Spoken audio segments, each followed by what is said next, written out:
उसकी मदद के लिए बाहर की तरफ दौड़ी। उसने देखा तो बाहर मानव नहीं था। तभी उसने सामने दूसरे कमरे की तरफ देखा तो कोई मानव को घसीटकर एक कमरे के अंदर लेकर जा रहा था। वो जल्दी से उस कमरे की तरफ भागी, लेकिन अंदर तो कोई था ही नहीं। उसी वक्त सिद्धि समझ गई कि उसके साथ ये सब उस आत्मा ने ही किया है। सिद्धि जल्दी से वहां से भागने की कोशिश करने लगी, मगर तभी वो दरवाजा अंदर से बंद हो गया और उस आत्मा ने उसके शरीर पर कब्जा कर लिया।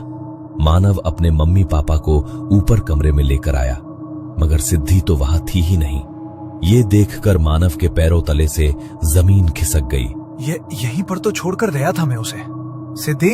सिद्धि कहाँ चली गई तुम?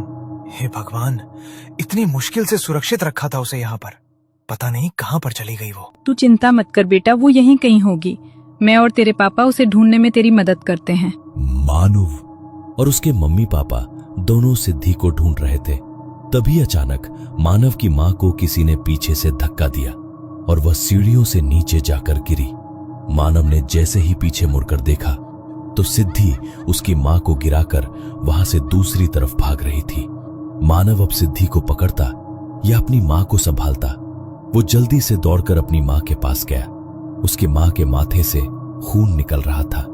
उसने अपने रुमाल से खून को साफ किया और एक कपड़े को अपनी मां के सर पर बांध दिया। उसके पापा को भी समझ नहीं आ रहा था कि आखिर अब वो लोग क्या करें। हम उसे इस तरह से काबू नहीं कर पाएंगे। ये एक एक करके हम सबको नुकसान पहुंचाएगी। हमें किसी सिद्ध तांत्रिक को यहाँ पर बुलाना होगा। यहाँ से बाहर जाना होगा हमें। मानव बाहर जाने के लिए मेन गेट खोलने लगा, मगर दरवाजा जैसे जाम हो गया हो। वो खुलने का नाम ही नहीं ले रहा था। उसने खिड़की खोलने की भी कोशिश की, मगर वो भी नहीं खुली। मानव समझ गया कि वो आत्मा उन्हें घर से बाहर नहीं जाने देना चाहती। तभी उसने डाइनिंग टेबल की चेयर उठाई और खिड़की पर दे मारी। खिड़की का कांच टूटकर वहां पर बिखर गया। उसने कांच को वहां से साफ किया और एक एक करके वो तीनों घर से बाहर निकल गए।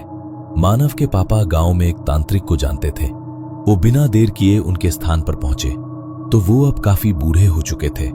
अरे बलराज, तू यहाँ पर क्यों लौट कर आया है? तू यहाँ, और ये लड़का कौन है? ये मेरा बेटा है बाबा। बहुत बड़ी गलती हो गई हमसे। हवेली का वो दरवाजा खोल दिया मेरे बेटे ने। क्या? ये क्या किया तूने?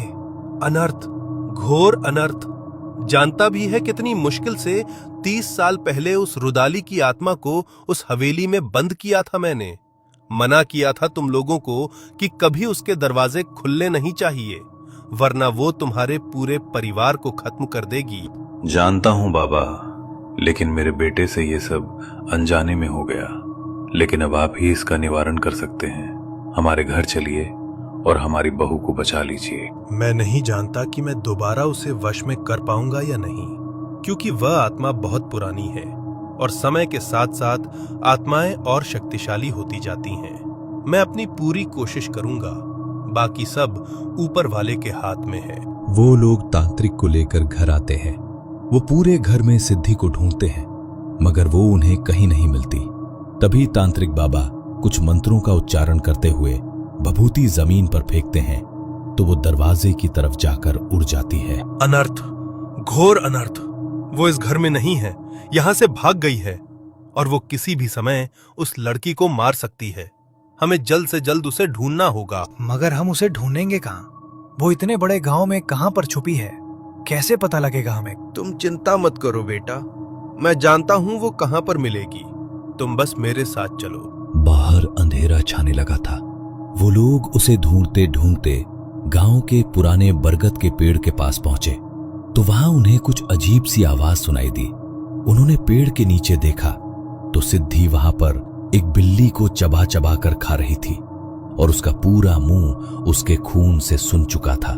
सिद्धि की नजरें जैसे ही उनके ऊपर पड़ी और उसने तांत्रिक बाबा को देखा तो वह वहां से भागने लगी। तभी तांत्रिक बाबा ने देर न करते हुए उसके ऊपर भभूति को छिड़क दिया और वो वहीं पर गिर पड़ी। वो जोर जोर से मंत्रों का उच्चारण करने लगे। मंत्रों की आवाज से सिद्धि के शरीर में उस आत्मा को तकलीफ होने लगी। तांत्रिक बाबा समझ गए कि वो आत्मा अब खुद को बचाने के लिए सिद्धि के शरीर से निकलकर चली जाएगी। इसलिए उन्होंने तुरंत मंत्रों से सिद्धि के शरीर में ही उसे रोक दिया और उसके ऊपर भभूति का छिड़काव किया। हमें इसे इस पेड़ से बांधना होगा, जल्दी से कहीं से रस्सी ढूंढ कर लेकर आओ। उस पेड़ के पास एक पुरानी झोपड़ी थी जहां पर सालों से कोई नहीं गया था। मानव रस्सी ढूंढने के लिए उसके अंदर गया और किस्मत से उसे वहां पर एक रस्सी भी मिल गई। वो जल्दी से रस्सी लेकर बाहर आया और मंत्रों को बोलते हुए तांत्रिक बाबा ने मानव की मदद से सिद्धि को उस पेड़ से बांध दिया। तभी वहां पर लोगों ने जब ये सब देखा तो वहां पर गांव के लोगों की भीड़ इकट्ठी होने लगी और वहां गांव के लोगों का जमावड़ा लग गया। छोड़ दे मुझे तांत्रिक, मैं कहती हूँ छोड़ दे मुझे। आज से 30 साल पहले भी तूने उस घर में मेरा बंधन कर दिया था। मेरा बदला अधूरा है। मेरे साथ जो हुआ, मुझे उसके लिए न्याय चाहिए। जिस खानदान की वजह से मुझे मारा गया,